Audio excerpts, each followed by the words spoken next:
Daniel was known as a kind man. People trusted him, admired his intelligence, and often came to him for advice. But beneath the surface of his calm appearance, there was a storm he could never control.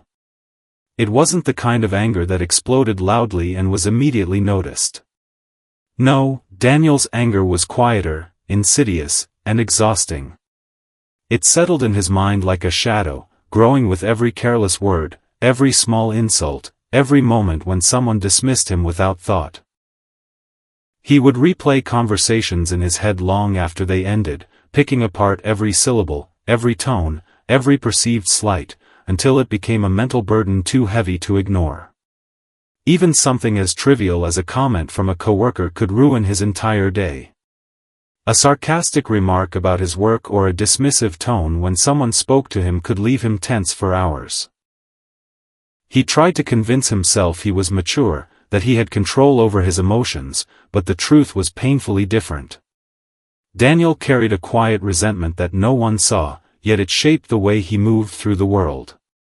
It shaped his nights, filled with restless thoughts, and his mornings, heavy with unease before he even faced anyone. One evening, Daniel found himself trapped in a situation that seemed so small, yet it broke him. A colleague had made a casual remark about a project Daniel had worked on tirelessly. It wasn't cruel, but it carried a tone of dismissal. Daniel felt the familiar heat rising in his chest, the familiar tension in his jaw. He tried to ignore it, he tried to breathe, he tried to let it go. But the words lodged themselves in his mind like a stone, and by the time he left the office, the heaviness in his shoulders felt unbearable. He walked through the empty streets, replaying the comment again and again, imagining confrontations that never happened, creating arguments and defenses that would never be spoken aloud. By the time he reached his apartment, Daniel felt drained. It wasn't the fatigue of physical labor, it was the fatigue of his own mind, tirelessly working to sustain anger where none needed to exist. He sat down and looked around at the quiet room, dimly lit, and he realized something that shook him to his core. The anger he felt, the resentment, the restlessness, none of it was actually about the person who had spoken. It was all about him, about the way he allowed himself to carry weight that didn't belong to him. The realization hit like a cold wave. He had given away his peace. He had handed over control of his emotions to people who didn't even know it. For the first time, Daniel asked himself a question he had avoided for years: why do I let people have so much power over my mind? Why do I let a single thought, a single action, a single careless word, dictate the way I feel? Why do I allow strangers, co-workers, acquaintances, even people I barely know, to determine my peace of mind? He sat there for hours, the silence around him broken only by the faint hum of the city outside. He realized something even more painful. Everyone else moved on. People laughed, spoke, went home, slept peacefully. They forgot. And yet he suffered. He suffered because he clung to moments, because he allowed himself to internalize the world's small cruelties. It was exhausting. It was unfair. And most importantly, it was entirely his choice. Daniel understood, perhaps for the first time in his life, that anger wasn't hurting the people who provoked it. The people who made careless remarks, who were rude, who ignored him. They lived their lives, largely unaffected by him. It was Daniel himself who was being hurt. It was his body, his mind, and his soul that suffered because he couldn't let go. That night, the truth became unbearable. Anger was a fire he had allowed to burn inside, and it was destroying him from within. He lay in bed staring at the ceiling, thinking about every argument he had held on to, every insult he had stored like treasure, every slight he had magnified into mountains. He thought about the way he had replayed conversations in his head for days, sometimes weeks, and how he had allowed himself to feel powerless, victimized, and exhausted over things that, in reality, held no power over him at all. The weight of this realization was almost too much. But beneath the heaviness, there was something else, a faint, flickering hope. Because if anger was a choice, then perhaps calm could be, too. Perhaps peace was not something that had to wait for the world to change.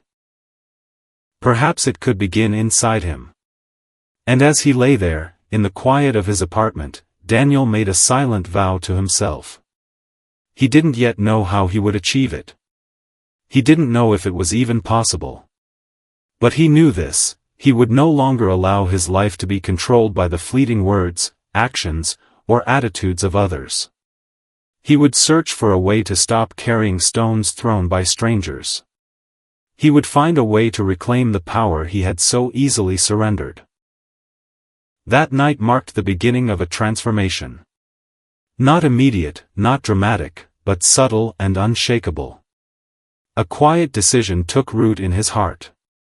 The storm inside him had not yet calmed, but for the first time, he had noticed it. For the first time, he understood it. And for the first time, he imagined a life in which he could walk through the world without carrying every careless word, every fleeting insult, every provocation. He imagined a life where anger did not live inside him. It was a long night, filled with thought and reflection, but also with something Daniel had rarely experienced: clarity. And that clarity would become the seed for a change so profound that, in time, nothing could shake him. The journey to never being affected by anyone had begun, not in the world, not in his surroundings, but deep within himself, in the way he chose to see, react, and release. Daniel couldn't sleep that night. The words he had whispered to himself over and over again. Anger is mine to carry, refused to leave his mind. He realized that for years, he had allowed the opinions, mistakes, and even casual remarks of others to weigh him down. Every little incident had piled upon the last until he was walking through life burdened with invisible stones that no one else even noticed. He wondered why he had never questioned it before. Why had he believed that a careless comment deserved his energy? Why had he thought it was normal to replay every small injustice, to rehearse conversations that would never happen again, to punish himself for things he couldn't control? The next morning, Daniel left his apartment with a restless heart and an unsettled mind. He didn't want to face the world, yet he couldn't hide from it either. On the street, he saw people laughing, talking, living without the weight of the world pressing down on them. Some were rude, some were careless, some were selfish, but they moved on. And the stark contrast to his own inner turmoil hit him like a cold wave. He wanted that freedom. He wanted to exist without being pulled and twisted by every thoughtless word and careless action. A few days later, he met an old teacher, a man he had respected since college. The teacher's calm presence, the serenity in his eyes, and the quiet confidence in his voice drew Daniel in. He had always admired the way this man seemed untouched by the world, unshaken by insult, and unbothered by negativity. Daniel, desperate for answers, admitted the truth he had kept hidden for too long. "I try to stay calm," he said quietly, "but I am always affected. I carry everyone's words with me. I cannot seem to let go, no matter how small the provocation." The teacher smiled gently, a smile that carried wisdom, patience, and understanding. He leaned back, eyes soft yet piercing, and said something that would change Daniel's life forever: "No one makes you angry. You hand them permission." Daniel didn't understand at first. The word sounded simple, almost trivial. But the teacher continued, "When someone insults you, they throw a stone. Suffering begins only when you pick it up and carry it. The world will always act, speak, and behave in ways beyond your control. The only power you have is how you respond." Those words echoed in Daniel's mind for days. He began to think about every argument he had held on to, every resentment he had nurtured, and every slight he had stored like treasure. He realized that all the pain, frustration, and anger were self-inflicted. No one else had power over him. No one else could make him suffer unless he allowed it. For the first time, the idea that peace was a choice began to take root. The next time he faced someone trying to provoke him, Daniel remembered the teacher's words. A coworker dismissed his input in a meeting, using a tone meant to belittle. Normally, he would have fumed for hours, mentally rehearsing a response. But this time, something different happened. He paused. He observed his emotions without judgment. He didn't respond, he didn't argue, he didn't defend himself. The moment passed. He was still human, still capable of feeling, but the anger never took hold. The familiar fire inside him, the one that used to consume him, was gone. It was a small victory, but it felt enormous. He realized that the control he had thought others held over him was an illusion. The power was always his to reclaim. Daniel began practicing this consciously. Every day, he reminded himself that not every comment deserved a reaction, not every slight needed acknowledgement, and not every provocation warranted energy. He practiced breathing, observing, and letting go. The first few times were difficult. Old habits die slowly, and the mind resists change. But with patience, Daniel felt a lightness he had never known. He noticed subtle shifts in his interactions. People who were once frustrating now barely registered. Arguments that would have consumed his mind for days were now like passing clouds, visible, but fleeting. He stopped explaining himself to people who didn't want to understand. He stopped seeking validation from those who would never give it.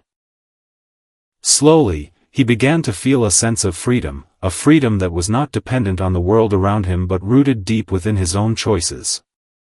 With each passing day, Daniel grew stronger in his understanding that calm was not a state of circumstance, but a state of mind. The world would continue to throw stones, but he would no longer pick them up. The teacher's words had become a mantra: no one makes you angry. You hand them permission. It was simple, yet revolutionary. Daniel realized that the real battle had never been with others. It had always been within him, within the way he allowed himself to react. In the weeks that followed, Daniel tested this new understanding in countless situations.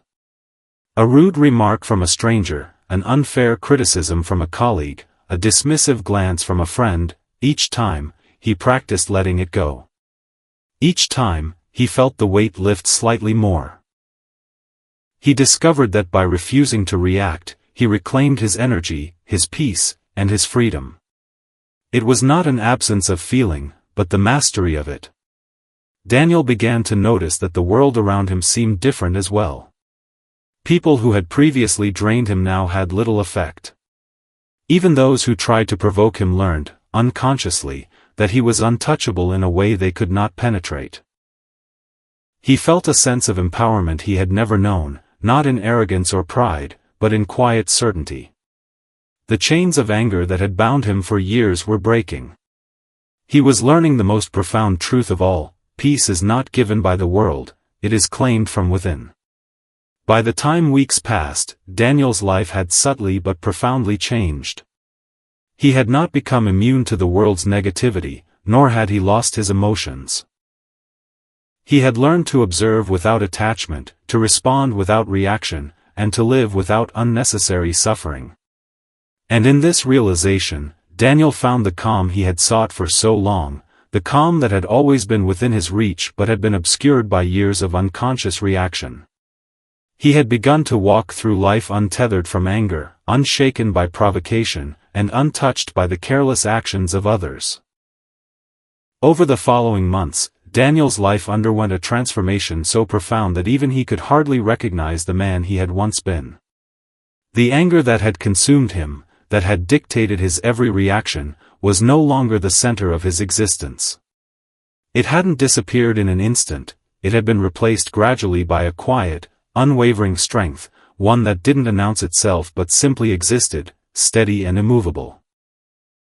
He learned that being unbothered was not about shutting himself off from the world, but about choosing where to place his attention, where to invest his energy, and what truly deserved a response. Every encounter, every conversation, every minor provocation became a test of his new understanding. Sometimes people tried to push him, to pull him into arguments, to provoke him in ways that once would have caused sleepless nights and restless days. But now, Daniel met these moments with an inner detachment that was almost imperceptible to others.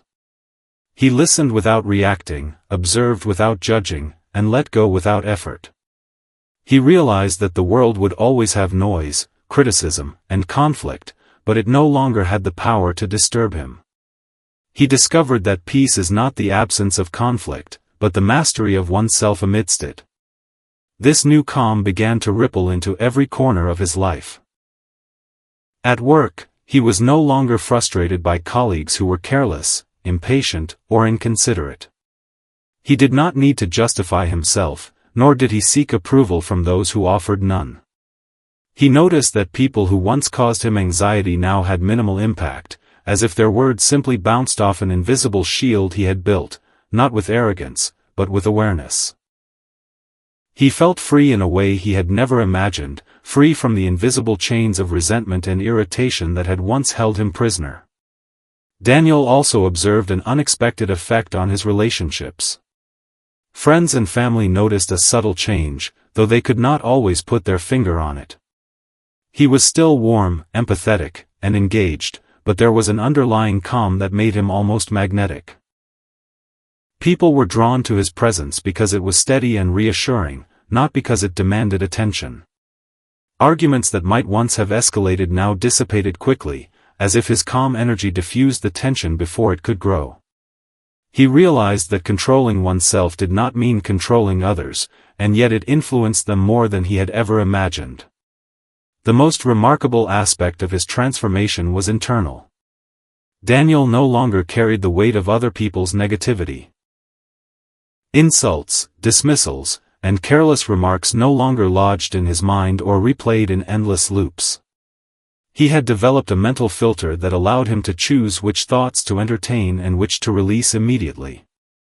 He understood deeply that being unbothered was not a passive state, but an active choice, a decision repeated countless times in daily life until it became second nature. He had reclaimed the energy he had spent for years on anger and resentment, and that energy now fueled growth, creativity, and genuine joy. Daniel began to notice a shift in his own thinking. Problems that once seemed overwhelming now appeared manageable.